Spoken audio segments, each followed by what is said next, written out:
হাসুন প্রাণ খুলে পর্ব 21। বরাবরই আমরা বলে থাকি যে হাসুন, উদ্দীপ্ত হন, সুস্থ থাকুন।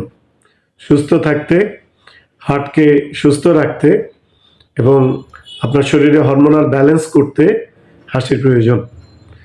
এখন আপনি চাই ভিতরে ভিতরে হাসুন, বা আপনি মনে মনে হাসুন, বা আপনার ভিতর থেকে একটু হাসির উদ্রেক করুন, বা যেভাবে আপনার পছন্দ, তবে হাসুন। হাসতে হবে, হাসার প্র্যাকটিসকে ধরে রাখতে হবে। আমরা সেই চেষ্টাটাই করছি। তো আসুন, এবারের গল্প আবারও নোয়াখালী অঞ্চলে। আপনারা হয়তো অনেকেই জানেন যে নোয়াখালীতে একটি নতুন ঘর বানানো হয়। তো এইটি উদ্বোধন করতে গেলে বড় ধরনের দোয়া মাহফিল হয়। তো এখানে অনেক ধরনের সম্মানিত হুজুররা আসেন, কোরআন তেলাওয়াত করেন, কিছু বয়ান করেন, খুতবা দেন, এবং সর্বোপরি দোয়া হয় এবং মিষ্টিমুখ বা পায়েস, যার যে সামর্থ্য আছে এগুলি বিতরণ হয়, এটা খাওয়া হয়।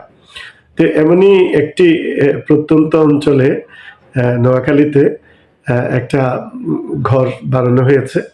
তো সেখানে দোয়া মাহফিল শুরু হয়েছে। তো যেহেতু এলাকাতে অনুষ্ঠান, তো এলাকার মসজিদ মুক্তব অন্য যারা আছে, বেশ কয়েকজন হুজুর আসলেন। এখন দোয়া মাহফিল শুরু হয়েছে।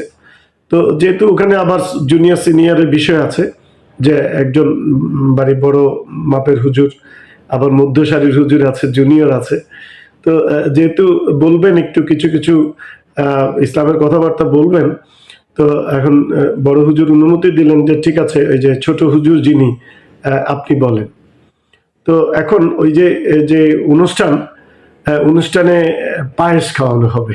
এখন তো শীতকাল, তো ওখানে খেজুরের রস দিয়ে খুব চমৎকার পায়েস রান্না করা হয়েছে, এবং পায়েসের স্মেলটা এত মজাদার, মানে আপনি এইটার মানে এই যে গ্রানে যে অর্ধ ভোজন, এইটা সেই আমার এই গল্প থেকে আপনারা বুঝতে পারবেন।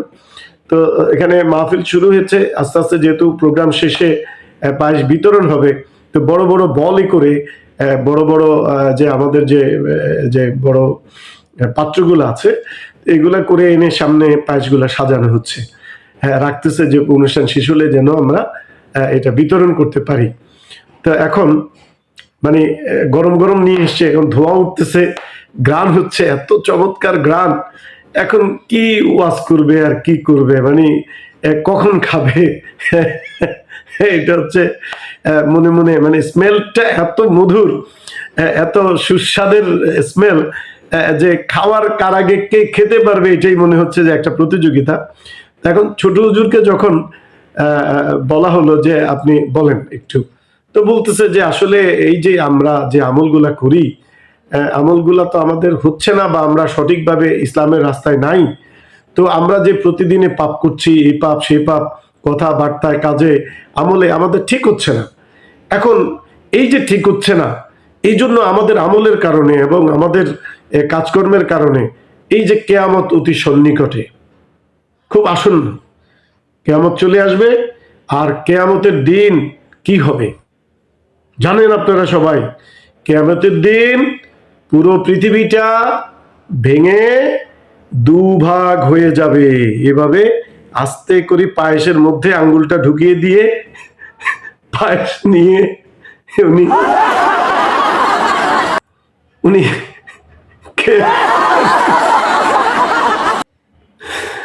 এখন চিন্তা করেন, এখানে বড় হুজুর আছে, মেজু হুজুর আছে, আরো লোকজন আছে মাহফিলে। এখন এই ছোট হুজুরটা কি কাজ করলো এখানে? উনি আগেই পায়েসের ভিতরে আঙ্গুল দিয়ে ডিভাইড করে পৃথিবী ভেঙে দুভাগ হয়ে যাবে, উনি খেয়ে ফেললেন। এখন বড় হুজুর বললো ঠিক আছে, মেজু হুজুর তুমি বলো। এখন মেজু হুজুর বলছে এখন বলতেছে যে দেখেন, আসলেই তো আমাদের কৃতকর্মের জন্যই পৃথিবী একদিন ধ্বংস হয়ে যাবে, এবং এটা কোরআন হাদিসের কথা, কিয়ামত হবে, এটা তো আমরা বিশ্বাস করি হবে। তো এখন কিয়ামত হবে, আমার যে জুনিয়র সে যে বলছে পৃথিবী ভেঙে দুভাগ হয়ে যাবে, এইটা আসলে দুভাগ না, পৃথিবী ভেঙে তিন ভাগ হয়ে যাবে। এখন উনি এরকম 2 আঙ্গুল দিয়ে পায়েসের মধ্যে টেনে, কারণ হচ্ছে জুনিয়র হুজুর তো 1 আঙ্গুল দিয়ে খেয়েছে, এখন সে মেজো হুজুর, সে কম খাবে কেন? সে 2 আঙ্গুল দিয়ে এরকম টেনে পৃথিবী ভেঙে 3 ভাগ হয়ে যাবে এ তুলে এখন আঙ্গুল চেটে চেটে পায়েস খাচ্ছে। এবং বুঝেন কি অবস্থা, পায়েস এতই মজাদার যে ওনাদের খেতেই হবে। এখন বড় হুজুর তো রাগে খুবই ফুসতেছে যে এই জুনিয়ররা কি করতেছে, এদের কারণে তো আর ইজ্জত থাকবে না, পায়েস আসছে খাবে, একটু পরেই তো বিতরণ হবে, আরে বাবা যা খুশি খেতে পারবা, অভাব তো নাই, এই যে অনেক খাবার চলে এসছে এখানে। তো এখন হুজুর, বড় হুজুরের পালা। এখন উনি বলতে শুরু করলেন যে আসলে এত ওয়াজ, এত মাহফিল, বিভিন্ন জায়গায় এত ওয়াজ হচ্ছে, আমরা কয়জনে মানি, কয়জনে শুনি? আমরা তো এটা ধরে রাখি না, এই আমল চর্চা করি না।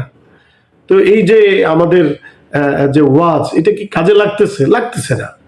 যদি আপনারা এটা মনোযোগ দিয়ে আমল করতেন, শুনতেন, পালন করতেন, তাহলে আমাদের সফলতা হতো।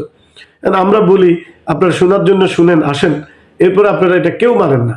এই যে সবাই যা খুশি হক না হক করছেন, আপনারা ইসলামের উপর নেই, আপনারা আপনাদের ইমানি শক্তি কমে গেছে। তো এই যে দিন দিন আমরা পাপে ভারী হচ্ছে, পৃথিবীটা ওয়াজে ওভারলোড হয়ে গেছে, এই ওয়াজ তো মানুষ পালন করছে না।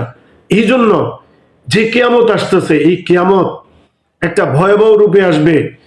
পৃথিবী ভেঙে একদম 5 আঙ্গুল দিয়ে পায়েসের মধ্যে পৃথিবী ভেঙে চার খার একদম লন্ডভন্ড হয়ে যাবে, একেবারে পুরো হাত জুড়ে নিয়ে খাওয়া শুরু করবে।